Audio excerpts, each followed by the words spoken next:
Hi hello welcome back to our channel. మన channel ఈ recipe చూసేయండి. కాన్సరకాయ ఫ్రై అనమాట. రాయలసీమ స్పెషల్. ఈ సీజన్లో మంచిగా కాన్సరకాయలు దొరుకుతాయి కదా.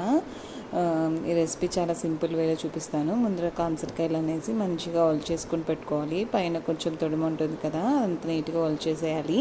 తర్వాత ఈ కాన్సరకాయలు మంచిగా వాష్ చేసేసుకోవాలన్నమాట. మంచిగా వాష్ చేసేసుకొని ఒక ప్యాన్లో వేసేసుకొని ఉప్పు వేసేసి మంచిగా ఒక 2 బాయిల్స్ రావాలి, అంతే సరిపోతుంది. ఎక్కువ బాయిల్ అవ్వడం అవసరం లేదు. జస్ట్ ఒక 2 బాయిల్స్ వస్తే మన కాన్సరకాయలు అనేవి ఉడికేస్తాయి అనమాట. చాలా త్వరగా ఉడికేస్తాయి ఇవి. అవి ఉడికేసిన తర్వాత మంచిగా వాటర్ అన్ని డ్రైన్ చేసేసుకోవాలి. అవంతా డ్రైన్ చేసుకున్నాక తర్వాత ఒక బాండీ పెట్టేసుకొని అందులో కొంచెం ఆయిల్ వేసేసి ఆవాలు, జీలకర్ర, అలాగే కొంచెం తెల్లవాయి, కొంచెం మిరపకాయ అన్నీ యాడ్ చేసేసుకొని మంచిగా ఫ్రై చేసేసుకోవాలి. ఇవన్నీ మంచిగా ఫ్రై అయిన తర్వాత ఆనియన్ కూడా వేసేసి కొంచెం మంచిగా ఫ్రై చేసేసుకోవాలి. ఇందులో కొంచెం ఆనియన్ ఎక్కువ వేసుకుంటే ఈ కర్రీలు చాలా బాగుంటుందన్నమాట. మధ్య మధ్యలో తగులుతూ ఆనియన్ ఏమి ఎక్కువ ఫ్రై అవ్వడం అవసరం లేదు, మధ్యలో మనకి తగులుతూ ఉంటే బాగుంటుందన్నమాట.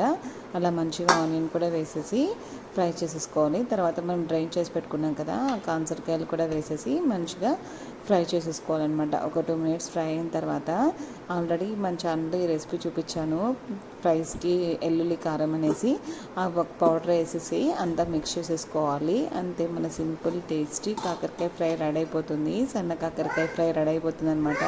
ఇది చాలా టేస్టీగా ఉంటుంది. అలాగే ఇందులో చాలా హెల్త్ బెనిఫిట్స్ ఉన్నాయన్నమాట. కాకరకాయలో చాలా హెల్త్ బెనిఫిట్స్ ఉన్నాయన్నమాట. షుగర్ పేషెంట్స్ కూడా బాగా తీసుకోవచ్చు ఈ సీజనల్ కదా, అందుకని ఈ సీజన్లో మీరు కూడా ఇలా ట్రై చేసేయండి. చాలా ఎమ్మీగా ఉంటుంది.